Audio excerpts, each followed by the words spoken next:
स्वागत है आपका target with Vinay YouTube channel पर। आज हम लोग एक नई सीरीज चालू करने जा रहे हैं कि आप लोगों की आर ओ तथा यूपी पीसीएस की जो आने वाली वैकेंसी है पिछले 3 महीनों में, ठीक है, आगे आने वाली जो वैकेंसी है उसके लिए आप लोगों को संविधान की खूब अच्छे से प्रैक्टिस करा दी जाए। तो हम इसके लिए घटना चक्र की पीवाईक्यू बुक की सभी क्वेश्चनों का आप लोगों को प्रैक्टिस कराएंगे। आप इस सीरीज को ज़्यादा से ज़्यादा लाइक और कमेंट और शेयर करिए तथा सब्सक्राइब करके चैनल का बेल आइकन ऑन कर लीजिए, ठीक है। अब ताकि आपके पास ये वीडियो के नोटिफिकेशन आपके पास पहुंचता रहे और आप ज़्यादा से ज़्यादा लाभ उठा सकें और अपनी तैयारी का मूल्यांकन कर सकें। आज हम लोग बात करते हैं कि भारत का जो संवैधानिक विकास है उससे संबंधित कुछ प्रश्नों को रखा है, ठीक है। भारत के जो संवैधानिक विकास है उससे संबंधित कुछ प्रश्नों को रखा गया है। फिर जो ताज शासन के अधीन जो हैं उससे संबंधित कुछ प्रश्न रखे गए हैं।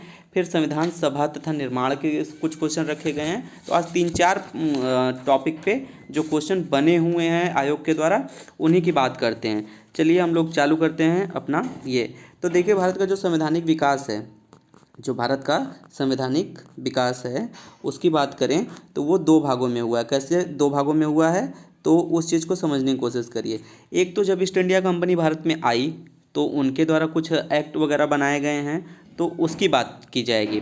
और उसके बाद जब 1857 की क्रांति हो जाती है, ठीक है, जब 1857 की क्रांति हो जाती है तो उस समय जब 1857 की क्रांति होती है तो उस समय क्या होता है कि कंपनी से शासन प्रशासन सारे अधिकार को छीनकर महारानी अपने हाथों में ले लेती हैं। तो इस तरह हमारे संविधान की प्रारंभिक चरण की शुरुआत होती है। वहीं से मतलब कानून, नियम, नियमावली देखने को मिलने लगी है। उसी को हम लोग क्या करते हैं, संवैधानिक विकास, वहीं से हमारे संविधान का नींव रखा जाना शुरुआत हुआ, ठीक है। अब हम लोग आगे की तरफ चलते हैं, ठीक है। इसमें देखिए आप लोग पहला क्वेश्चन है कि किस अधिनियम में कलकत्ता में सर्वोच्च न्यायालय की स्थापना का प्रावधान किया गया था।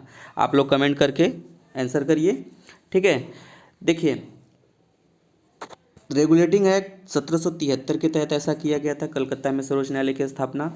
लेकिन इसके रेगुलेटिंग एक्ट 1773 के तहत, ठीक है, इसके तहत क्या किया गया था, 1774 में कलकत्ता में सर्वोच्च न्यायालय की स्थापना की गई थी। इस चीज़ को आप लोग समझिएगा, ठीक है। तो ये बातें आप लोगों को समझ में आई, ठीक है। और एक क्वेश्चन यहाँ से और पूछा जाता है तो उसकी भी यहीं पे चर्चा कर लेते हैं। देखिए, एक क्वेश्चन यहाँ पे और आप लोगों से पूछा जाता है, उसकी चर्चा कर लेते हैं। वो ये है कि जो सर्वोच्च न्यायालय की स्थापना हुई, सर्वोच्च न्यायालय के प्रथम, ठीक है, उसके जो प्रथम मुख्य न्यायाधीश कौन थे, तो इसके बारे में पूछा जाता है कि मुख्य न्यायाधीश,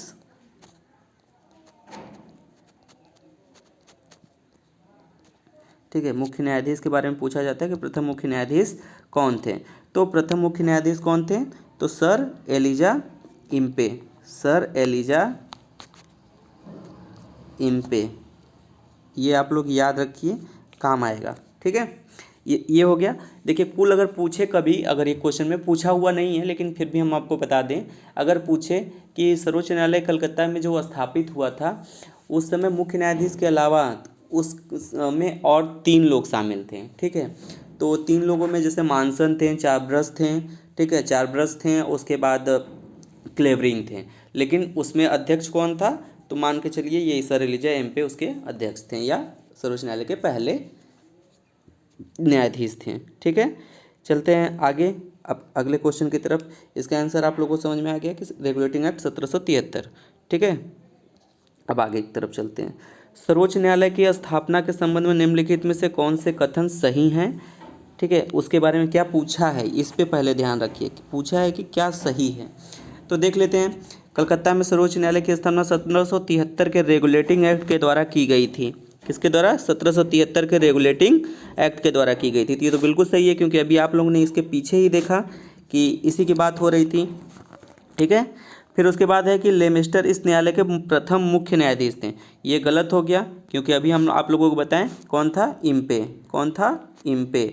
तो आप लोग कमेंट करके बताइए इसका आंसर क्या होना चाहिए, केवल 1 होगा। ठीक है, इतनी चीज़ें क्लियर हुई। चलिए आगे चलते हैं। देखिए तीसरा क्वेश्चन पूछा है, सूची 1 को सूची 2 से मिलान करना है और उत्तर देना है। तो कूट वाला है, कूट अभी आपको हम नीचे दिखा देंगे, हम लोग यहीं पे मिलान कर लेते हैं इस क्वेश्चन को। आप लोग इस क्वेश्चन का आंसर कमेंट करिए, आप लोग इस क्वेश्चन का आंसर कमेंट करिए। ठीक है, इसमें देखिए आप लोग ध्यान दीजिए पूछा क्या है। जैसे पूछा है कि नियंत्रण परिषद की स्थापना, ठीक है, नियंत्रण परिषद की स्थापना किस एक्ट के तहत हुआ था? तो नियंत्रण परिषद की स्थापना 1784 के पिट्स इंडिया एक्ट के तहत हुआ था। ठीक, सर्वोच्च न्यायालय की स्थापना, तो नियामक मतलब रेगुलेटिंग अधिनियम 1773 के पीछे ही आप लोगों ने पढ़ा। फिर यह है कि इंग्लिश मिशनरियों को भारत में कार्य करने की अनुमति कब प्राप्त हुई? तो आप जान रहे हैं कि 1813 के चार्टर्ड एक्ट के द्वारा ही इनको अनुमति प्राप्त हुई थी। गवर्नर जनरल की परिषद में कानून सदस्य की नियुक्ति लॉर्ड मैकाले 1833 के द्वारा प्राप्त हुआ था। ठीक है, चार्टर्ड अधिनियम 1833 के द्वारा प्राप्त हुआ था। तो इसमें आपका क्या हो जाएगा? पहले का 2, दूसरे का 1, तीसरे का 3, चौथे का 4। ठीक है, 2 1 3 4। चलिए हम लोग देख लेते हैं 2 1 3 4 कहाँ है। तो ये बी वाले ऑप्शन में है। कहाँ पे है? ये बी वाले ऑप्शन में है ये। तो आपका बी नंबर राइट आंसर हो जाएगा। चलिए आगे की तरफ चलते हैं, चौथा क्वेश्चन देखते हैं। निम्नलिखित में से किसने भारत में अंग्रेजी शिक्षा की नींव पड़ी? यानी कुल मिला के क्वेश्चन पूछना चाहता है कि किन किन चीज़ों की वजह से भारत में अंग्रेजी शिक्षा की नींव पड़ी है भारत में। तो 1813 का चार्टर्ड एक्ट, देखिए 1813 के चार्टर्ड एक्ट में ये प्रावधान किया गया था कि भारत में 1 लाख रुपए शिक्षा पर, अंग्रेजी शिक्षा पर खर्च किए जाएंगे। तो इसके तहत तो पड़ेगा ही पड़ेगा। फिर general committee of public instruction 1823। ठीक है, ये देखिए लॉर्ड मैकाले के द्वारा इस समिति का गठन किया गया था, लॉर्ड मैकाले के द्वारा। आप लोग कहेंगे कि 1833 में आया, वो ठीक है 1833 में आया, लेकिन ये कमेटी 1823 में ही गठित की गई थी और इसके अध्यक्ष भी लॉर्ड मैकाले ही थे। ठीक है, लेकिन ये कमेटी इस टाइम प्रभावी नहीं हुई क्योंकि इस कमेटी को अनुमति बाद में जाके मिली है 1835 में लॉर्ड विलियम बेंटिंग के टाइम में।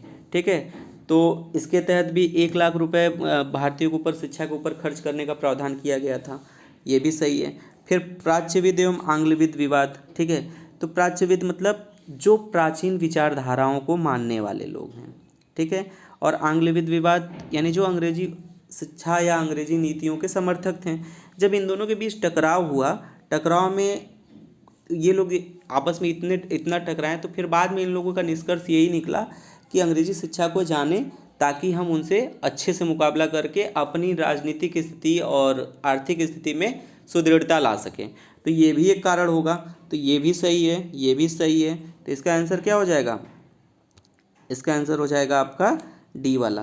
कौन सा? डी वाला। ठीक, ये डी नंबर, इसका राइट आंसर डी हो जाएगा। ये चीज़ें उम्मीद है आपको समझ में आ गई होंगी। अब आगे चलते हैं अगले क्वेश्चन पे। ठीक है, फिर पूछा है कि किस अधिनियम के द्वारा ब्रिटिश संसद ने चाय और चीनी के साथ व्यापार को छोड़कर ईस्ट इंडिया कंपनी के भारत के साथ व्यापारिक अधिकार को समाप्त कर दिया। तो इसको समझने की कोशिश करिएगा। चाय और चीनी पे अभी बना रहेगा कुछ समय तक, अभी 20 सालों तक और बना रहेगा। बाकी सभी पे समाप्त कर दिया गया था। तो वही पूछ रहा है कि किस अधिनियम के द्वारा इसको समाप्त किया गया था। तो 1813 के अधिनियम के द्वारा चाय और चीनी और सभी प्रकार के अगर एकाधिकार पूछे तो वो 1833 के अधिनियम के द्वारा इसको समाप्त किया गया था। इतनी चीज़ें आप लोगों को क्लियर हुई? ठीक है, चलिए आगे चलते हैं।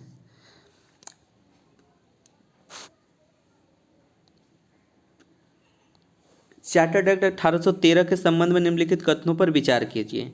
ठीक है, और उत्तर क्या देना है, इसमें सही वाला उत्तर देना है। ठीक है, तो ये चीज़ें ध्यान रखिएगा। देखिए चार्टर्ड एक्ट 1813 के संबंध में पूछा है, इसमें कि बोला क्या है कि इसने भारत में ईस्ट इंडिया कंपनी के व्यापार इसके बारे में पूछा है। इसने भारत में ईस्ट इंडिया कंपनी के व्यापार एकाधिपत्य को चाय का व्यापार तथा चीनी के साथ व्यापार को छोड़कर समाप्त कर दिया। ठीक है, ये तो अभी हम लोग ने पढ़ा, ये तो सही है। ठीक, ये सही है। फिर दूसरा है दूसरा है कि इसने कंपनी द्वारा अधिकार के लिए भारतीय राज्य क्षेत्रों में ब्रिटिश राज क्राउन की संप्रभुता को सुदृढ़ कर दिया।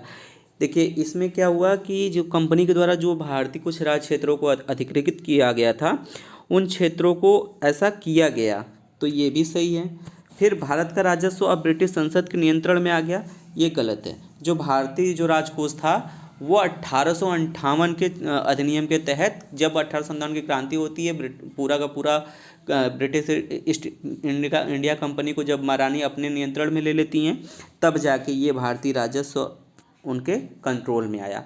तो इसमें क्या हो जाएगा, केवल 1 और 2 सही हैं। ठीक है, आगे देख लेते हैं क्या क्या दिया है ऑप्शन में। पहला वाला ही इसका सही है। क्या है, पहला वाला ही सही है, क्योंकि ये गलत है, ये सही है, ये भी सही है। ठीक, चलिए आगे चलते हैं। किस अधिनियम में भारतवासियों को अपने देश के प्रशासन में कुछ हिस्सा लेना संभव बनाया? देखिए ये क्वेश्चन बहुत अच्छा क्वेश्चन बनाया था। ठीक है, इसमें है कि देखो 1833 का जो चार्टर्ड एक्ट है, ठीक है, डायरेक्ट नहीं ये क्वेश्चन है, ये जब आप बेसिक बुक पढ़ेंगे तब जाके आपको समझ में आएगा। इसमें देखिए क्या हुआ था, क्या कि जो उसमें इस वाले एक्ट में कहा गया है कि जो ईस्ट इंडिया कंपनी है, ठीक है, वो सेवाओं में किसी के साथ किसी प्रकार का भेदभाव नहीं करेगा। भेदभाव का प्रकार भी इसमें यहाँ बताया गया था कि धर्म होना, जन्म स्थान होना, वंशानुक्रम, वर्ण या किसी अन्य कारण से सेवा के लिए अयोग्य नहीं समझा जाएगा। तो वही उसके बारे में ही पूछा है कि किस अधिनियम ने भारतवासियों को अपने देश के प्रशासन में कुछ हिस्सा लेने का संभव बनाया। तो यही तो शुरुआत तो यहाँ से हुई, तभी जाके आगे बहुत ज़्यादा सारी चीज़ें संभव हो पाई। तो शुरुआत यहीं से हुआ, तो यही आपका राइट आंसर होगा। उम्मीद है इतनी चीज़ें आप लोगों को समझ में आई होंगी। ठीक है, अब देखिए हम लोग चलते हैं। देखिए अब ये तो हो गया कि कंपनी एक्ट के तहत जो चीज़ें थीं। अब आएगा आपका 1858 के बाद की चीज़ें। ठीक है, इसके लिए आप लोग सज्ज हो जाइए। ठीक, तो चलिए हम लोग आगे की तरफ चलते हैं। ठीक है, देखिए क्वेश्चन क्या पूछा है कि निम्नलिखित में से किस अधिनियम के अंतर्गत भारतीय विधान परिषद को बजट पर बहस करने की शक्ति प्राप्त हुई? तो इसका आंसर आप लोग कमेंट करके बताइए। 5 सेकंड का टाइम देते हैं हम आपको। ठीक है, तो बहस करने की शक्ति ये 1892 के अधिनियम के तहत प्राप्त हुई है। किसके तहत? 1892 अधिनियम के तहत प्राप्त हुई है। देखिए 1892 के अधिनियम में कहा क्या गया था, तो इसमें कहा गया था कि इसमें 1892 के अधिनियम में कहा गया था कि विधान परिषद की कार्य में वृद्धि की जाएगी। ठीक है, और इसी के तहत बजट पर बहस करने की शक्ति भी दी गई। ठीक है, परंतु मतदान का शक्ति यहाँ नहीं दिया गया था। ठीक है, तो ये हम आप लोगों को समझ में आ गया होगा कि यहाँ बजट पर पहली बार बहस करने की शक्ति दी गई थी, परंतु मतदान करने की शक्ति नहीं दी गई थी। ठीक है, तो आगे की तरफ चलें। देखिए दूसरा क्वेश्चन में क्या पूछा है कि ब्रिटिश भारत में सांप्रदायिक प्रतिनिधित्व की व्यवस्था निम्नलिखित में से किस अधिनियम के तहत किया गया? तो ब्रिटिश भारत की बात कर रहा है कि भारत में सांप्रदायिक प्रतिनिधित्व की व्यवस्था, ठीक है, सांप्रदायिक प्रतिनिधित्व की व्यवस्था किस अधिनियम के तहत किया गया था? ठीक है, तो इसके बारे में देख लीजिए कि जो भी बातें कही गई हैं उसको समझने की कोशिश करिए आप लोगों। ठीक, देखिए ध्यान से इस प्रश्न को समझने की कोशिश करिए कि इसमें पूछा क्या गया है। भारत में सांप्रदायिक प्रतिनिधित्व की व्यवस्था निम्नलिखित में से किस अधिनियम के द्वारा की गई थी? तो इस प्रश्न को अगर आप लोग ध्यान से समझेंगे तो इसका आंसर आपको मिल जाएगा। तो सांप्रदायिक प्रतिनिधित्व की बात कर लिए। देखिए जो 1909 का अधिनियम आया था, ठीक है, उसमें यह बात कही गई थी और उसी अधिनियम को पार्लियामेंटरी सुधार के नाम से भी जानते हैं। यहीं पर पहली बार क्या हुआ था कि मुस्लिमों के लिए पृथक निर्वाचन मंडल का प्रावधान किया गया था, इसलिए इसका आंसर आपका बी हो जाएगा। इतनी चीज़ें आप लोगों को क्लियर हुई। चलिए आगे की तरफ चलते हैं। देखिए तीसरा प्रश्न क्या पूछ रहा है, निम्नलिखित में से किस अधिनियम द्वारा भारत में संघीय न्यायालय की स्थापना हुई? ठीक है, ये कई बार क्वेश्चन पूछा जा चुका है, आप लोग को उम्मीद है कि इसका आंसर पता होगा, कमेंट करिए। ठीक है, तो पूछा है कि किसके द्वारा की गई थी? 1861, 1819, 1919। ठीक है, इन तीनों के द्वारा नहीं की गई थी। संघीय न्यायालय की स्थापना 1935 के अधिनियम के तहत कब हुआ था? 1937 में। कब हुआ था? 1937 में स्थापना हुई थी। ठीक है, इतनी चीज़ें आप लोगों को क्लियर हुई। ठीक, अब ध्यान दीजिए कि यहाँ एक और बहुत सारे क्वेश्चन यहाँ से बन सकते हैं आपके एग्ज़ाम में, तो यहीं पे हम उस चीज़ को समझ लेते हैं। इसका आंसर अगर आप लोग समझ गए होंगे तो ठीक है, इसका आंसर ये होगा कि उपयुक्त में से कोई नहीं, क्योंकि 1935 के अधिनियम के तहत हुआ है। अगर हम लोग बात करें कि भारत में जो संघीय न्यायालय की स्थापना होती है वो कब होती है, तो संघीय न्यायालय की जो स्थापना होती है वो 1 अक्टूबर, ठीक है, 1 अक्टूबर 1937 को होती है। कब होती है बच्चों? 1 अक्टूबर 1937 को होती है। ठीक है, और किस अधिनियम के तहत होती है? तो 1935 के अधिनियम के तहत होता है। ठीक है, और इसके प्रथम मुख्य न्यायाधीश पूछ सकता है कि कौन है, कौन थे? ठीक है, तो सर मॉरिस गेवेर, ठीक है, सर मॉरिस गेवेर जो थे, देखिए लिख दे रहे हैं, सर मॉरिस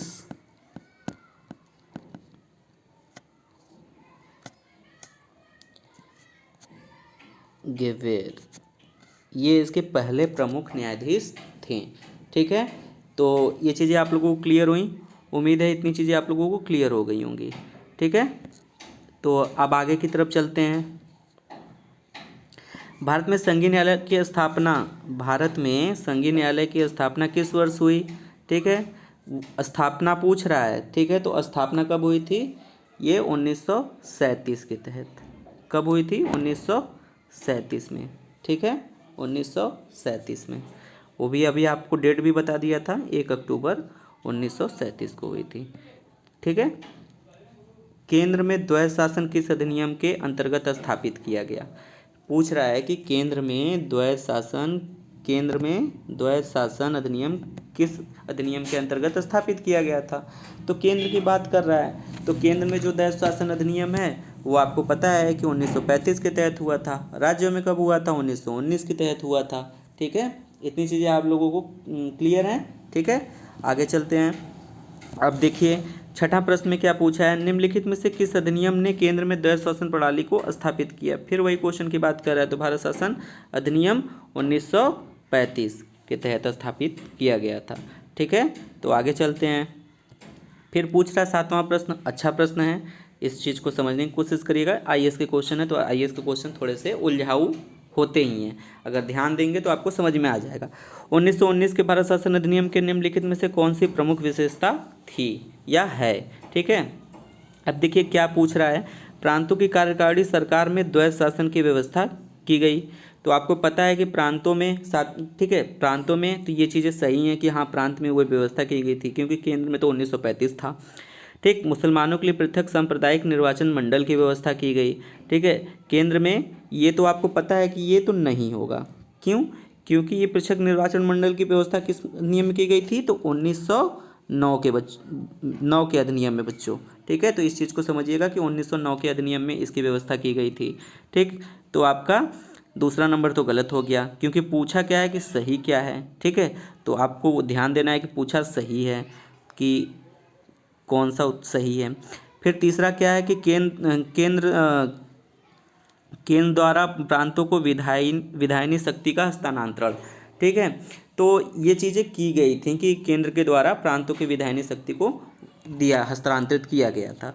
तो इसका आंसर क्या हो जाएगा? 1 और 3, ऑप्शन नंबर सी इसका करेक्ट आंसर। ठीक, तो इतनी चीज़ें समझ में आ गई होंगी। अब चलते हैं अगले प्रश्न की तरफ। निम्नलिखित में से किसने ब्रिटिश भारत में प्रांतीय स्वायत्तता शुरू की थी? ठीक है, तो निम्नलिखित में से इसमें पूछा है कि प्रांतीय स्वायत्तता शुरू की गई थी। ठीक है, प्रांतीय, ठीक है, केंद्रीय पूछा नहीं है, तो आप लोगों का आंसर क्या हो जाएगा? 1919। ठीक है, अब बात कर लेते हैं अगले प्रश्न की। भारतीय विधान पालिका प्रथम बार द्विसदनी बनाई गई। भारतीय विधान पालिका प्रथम बार द्विसदनी कब बनाई गई? ये बहुत इंपॉर्टेंट क्वेश्चन है, ये पूछा भी जा चुका है, कई बार पूछा गया है। तो 1919 के अधिनियम के तहत इसको द्विसदनात्मक बनाई गई थी। ठीक है, देखिए हुआ क्या था, यहाँ पे एक कॉन्सेप्ट है, उस चीज़ को समझने की कोशिश आप लोग करिएगा कि जो देखो क्या होता है कि एक यहाँ पे जो था जाने दीजिए इस चीज़ को, आगे की तरफ चलते हैं। ठीक है, केंद्र में कौन सा एक्ट द्विसदनी विधायिका लाया?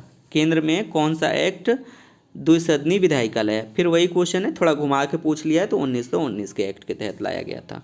ठीक है, फिर ध्यान दीजिए 11वां क्वेश्चन पूछा है कि 1919 के मांटेग्यू चेम्सफोर्ड सुधार में 21 वर्ष से अधिक आयु के सभी महिलाओं के लिए मताधिकार की स्तुति की गई थी। देखिए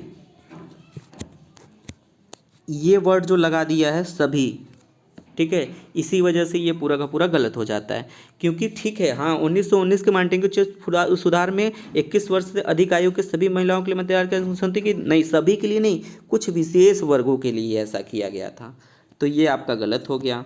ठीक, फिर 1935 के गवर्नमेंट ऑफ इंडिया एक्ट में विधानमंडल में महिलाओं के लिए आरक्षित स्थानों का प्रावधान किया गया। देखिए यहाँ पे कुछ के लिए किया गया था, यहाँ पे आपका सबके लिए ऐसा कर दिया गया कि नहीं, हाँ ठीक है ऐसा किया जाएगा। ठीक है, ये चीज़ें आपकी सही हैं। ठीक, तो इतनी चीज़ें आप लोगों को क्लियर हुई। ठीक है, तो इसका आंसर क्या हो जाएगा? इसका आंसर आप लोगों का क्या हो जाएगा, कमेंट करके बताइए। ठीक है, देखिए क्या था, हाँ केवल 2 सही होगा, केवल 2, तो ऑप्शन नंबर बी केवल 2 सही होगा। चलिए आगे की तरफ चलते हैं अपने नेक्स्ट क्वेश्चन पे। भारत में सिविल सेवा के संदर्भ में निम्नलिखित कथनों में से कौन सा सही है? पूछा क्या है, सही है। ठीक है, तो सही वाले पे आप ध्यान रखिएगा। भारत सरकार अधिनियम 1919 में भारतीय सिविल सेवा के लिए एक अलग परीक्षा का प्रावधान किया गया जो भारत में होनी थी ना, मतलब एक सिविल सेवा की परीक्षा का प्रावधान किया गया था, लेकिन वो भारत में हो, क्योंकि पहले क्या होता था कि जो है कि वो जाकर लंदन में सबको देना पड़ता था। ठीक है, तो उसी चीज़ के संदर्भ में ये चीज़ पूछा हुआ है कि ये ऐसा किया गया था या नहीं किया गया था, तो हाँ ठीक है ऐसा किया गया था। ठीक, ठीक है, इतनी चीज़ें समझ में आई। फिर आगे पढ़ते हैं कि भारतीय सिविल सेवा में 1941 में भारतीयों का प्रतिशत यूरोपवासियों से अधिक था। इस चीज़ का आंसर आप लोग कमेंट करके बताइए। ठीक है, चलिए आइए हम लोग इस चीज़ को देखते हैं। ठीक है, देखिए इसमें ध्यान दीजिएगा कि ठीक है, जो 1919 का अधिनियम था इसमें ये प्रावधान किया गया था कि ठीक है अब भारतीयों के लिए, मतलब भारतीयों के लिए नहीं, ये सेवा जो है वो अब भारत में होगी। लेकिन प्रारंभ कब से किया गया था, तो ये अगर पूछे तो 1922 से प्रारंभ किया गया था। ठीक है, तो ये चीज़ें सही हैं। लेकिन इसके पहले जो भी परीक्षा होती थी वो लंदन में होती थी। लंदन में अगर कभी पूछे कि सिविल सेवा का प्रारंभ लंदन में कब हुआ, तो 1854 के तहत लंदन में मतलब इस चीज़ को वो प्रारंभ किया गया। सिविल सेवा की स्थापना 54 में हुई, लेकिन परीक्षा का आयोजन 1955 से शुरू हुआ है। ठीक है, तो ये चीज़ें क्लियर हो गई। फिर पूछा है कि भारतीय सिविल सेवा में 1941 में भारतवासियों का प्रतिशत यूरोपीयों से अधिक था। देखिए जब परीक्षा में भारतवासियों की संख्या बढ़ने लगी तो ये सही है कि भारतीय सिविल सेवा में, देखिए ये पूछा है कि भारतीय सिविल सेवा में, तो भारतीय सिविल सेवा में ऑब्वियसली सी बात है कि भारतीयों का प्रतिशत अधिक होगा, तो इसका आंसर क्या हो जाएगा, करेक्ट सी। यार बच्चों ये समझ में आया आप लोगों को? ठीक है, कमेंट करके बताइए, जहाँ भी कोई कन्फ्यूज़न हो आप हम पूछ सकते हैं कमेंट के माध्यम से, आपको रिप्लाई किया जाएगा। चलिए आगे की तरफ चलते हैं। आगे की तरफ में देखते हैं 12 के बाद आपका केंद्रीय विधानसभा का निम्नांकित में से कौन से निर्वाचन भारत शासन अधिनियम 1919 के तहत हुआ। तो ये याद रखिएगा कि इसके बारे में काफ़ी ध्यान देने योग्य बात है कि ये पूछ क्या रहा है, केंद्रीय विधानसभा का निर्वाचन भारत शासन अधिनियम 1919 के तहत हुआ था। तो ये बच्चों 1945 का जो हुआ था वो उसी के तहत हुआ था। ठीक है, तो ये चीज़ें आप लोग ध्यान रखिएगा। चलिए आगे की तरफ चलते हैं।